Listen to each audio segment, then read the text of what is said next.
자, 10강에 지금 이상의 날개라는 작품 정리합니다. 자, 이 작품에 보시면 일단 공간적인 배경을 지금 아셔야 되는데요.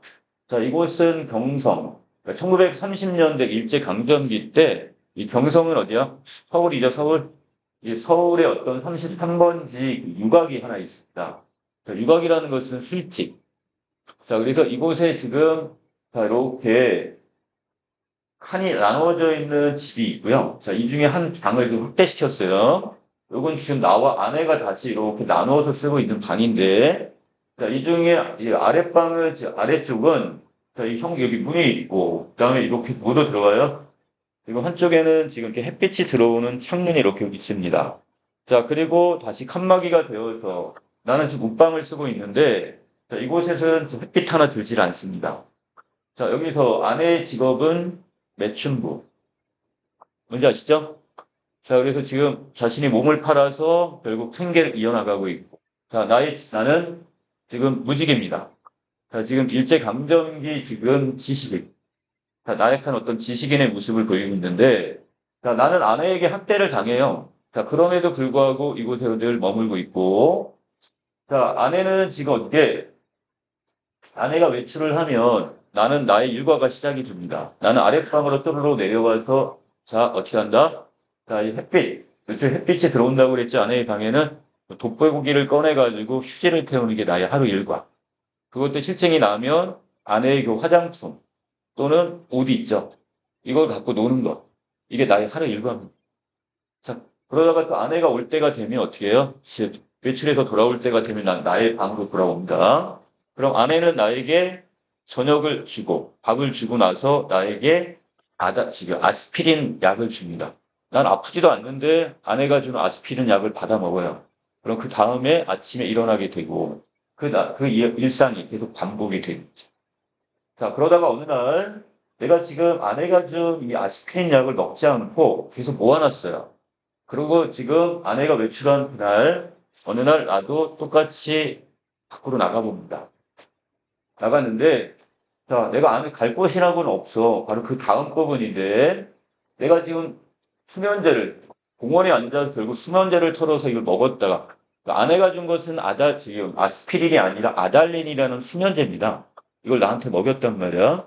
자, 그걸 먹고 나서 내가 쓰러져 자다가, 야, 이제 다시 돌아왔는데, 자, 내가 결국 내 방에 가려면 어떻게 해야 된다고 그랬어? 아내의 방문을 열어야 된다고 그랬죠? 자, 거기서 나는 못 볼 걸 결국 보고 말죠. 바로 뭐, 아내의 매춘 행위를 보게 말입니다. 자, 그때 아내는 결국 뛰쳐나와서 내 뺨따구를 때리고, 자, 그러면서 나를 이렇게 이야기를 하네요. 야, 너는 밤새워가며 도둑질하러 다녔냐? 계집질하러 다녔냐? 나한테 막 발악을 합니다. 자, 이것은 참으로 너무 억울해요. 나는 어안이 벙벙해 도무지 입이 벌어지질 않습니다.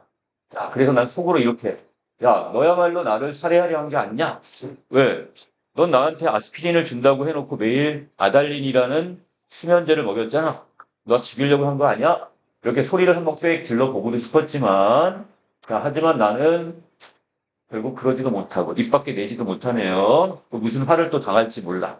자, 아내는 나를 계속 학대하는 존재이고 나는 피합적 존재야. 차라리 억울하지만 나는 잠자코 있을 수밖에 없었고요. 아, 그리고 자, 나는 왜 그랬는지도 모르겠어. 바보 같은 짓을 하네요.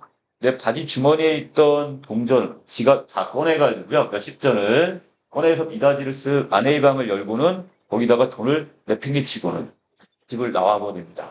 가출을 한 거야. 자, 여기에서 이 돈을, 돈을 다 주고 나온다는 건 이제 더 이상 아내의 매춘행위로 해서 받은 돈이죠. 자, 더 이상 쓰지 않겠다는. 자, 그런 어떤, 나름 항의의 표시인 것 같아요. 자, 그리고 막을 달립니다. 자, 시간이 흘러서 결국 나는 경성역, 서울역에 와 있고, 자, 다시 여기에서, 자, 입맛이 좀 씁니다. 그래서 차라리 커피나 한 잔 했으면 좋겠다 해가지고 주머니를 뒤져보지만 이미 돈은 어떻게 했어요? 아내한테 다 지금 줘버리고 나왔으니까. 자, 그리고 다시 헤맵니다. 어디를 어떻게 쏘다녔는지 모르겠어. 자, 이 미스코시 옥상. 자, 여기는, 자, 1930년대 시대적 배경을 알 수 있는 소재입니다. 자, 바로 일본식 백화점. 자, 이곳이 있는데, 자, 이곳에 올라오게 돼 있어요. 자, 여기 내가 뚜렷한 목표를 갖고 간 거야? 아니죠?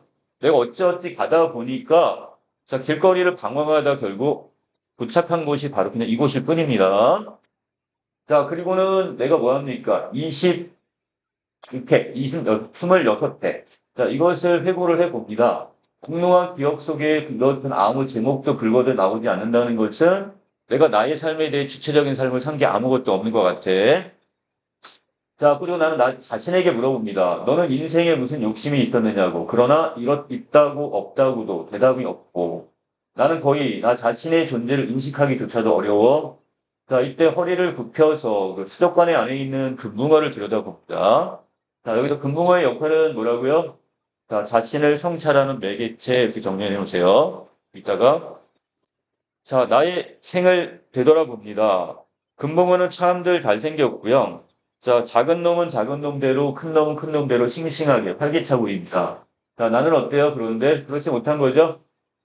자, 그리고 지느러미가 지금 하늘하는 손수건을 흔드는 흉내를 냅니다. 자, 그래서 뭔가 굳어있던 나의 의식에 조금씩 이렇게 이제 깨우쳐지는, 자, 뒤에 바로 이 소재가 여기서 금붕어로 보시면 될 것 같고, 자, 밑으로 바로 내려갑니다.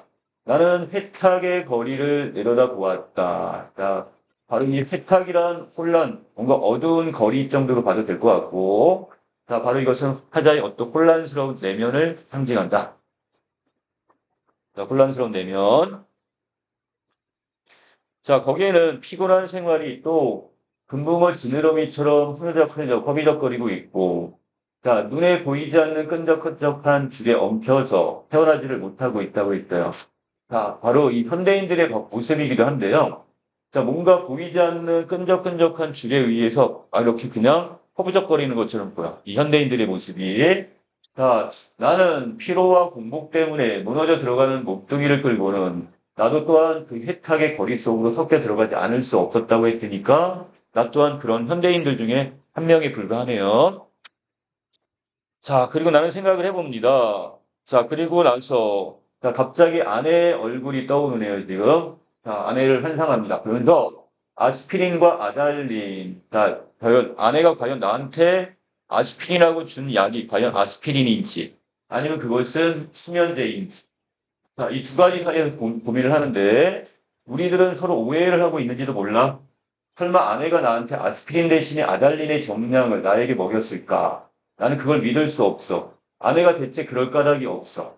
자, 그럼 내가 거꾸로 생각해 봤어. 내가 도둑질을 했나? 계집질을 했나? 그건 아니란 말이죠.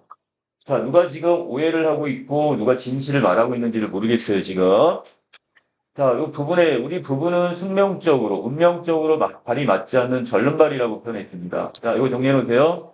절름발이란 비정상적인 부부의 삶을 살고 있다. 왜? 아내를 나는 매일 때려. 나는 매일 맞아. 그러면서도 아내에게 나는 길들여지고 있단 말이야. 관항 한 번조차 하지를 못합니다. 자, 내가 아내나 제 거동에, 나의 행동에 로직, 어떤 논리를 붙일 필요도 없고, 그렇다고 그것을 변해, 말로 풀어 자세히 밝힐 필요도 없어. 자, 사실은 사실대로고, 오해는 오해대로. 그냥 이렇게 흘러가면 되는 걸까? 자, 이런 생각도 해봤고요. 자, 그러다가 어디로 가야 될지, 자, 이때 갑자기, 자, 이 작품에서 제일 중요한 부분이 하나가 바로 이 부분입니다. 요번에 여러분들 그 선배들 서술형 문제가 출제가 된 부분이 바로 이 부분에서 출제가 됐어요. 요기하고 그 뒷부분에. 자, 정오의 사이렌 소리가 울립니다. 바로 나의 인식을 다시 각성시키는 매개체입니다. 각성의 매개체. 하민아. 자, 그래서 사람들은 모두 내 활개를 펴고 닭처럼 투드덕거리는 것 같고 온갖 유리와 강철과 대리석과 지폐와 그 모든 사물들이 막 들끓는 것 같아. 막 부글부글 끓어오르는 것 같고 자, 그야말로 혼란을 극한 정오의 시간입니다. 자, 작품의 제목이 뭐예요? 날개였죠? 자, 불현듯 겨드랑이가 좀 가렵다고 얘기합니다. 아, 내 인공의 날개가 돋았던 자국. 인공이라고 있어. 처음에 태어날 땐 없었지만 내가 인위적으로 만든 날개가 있었던 자식.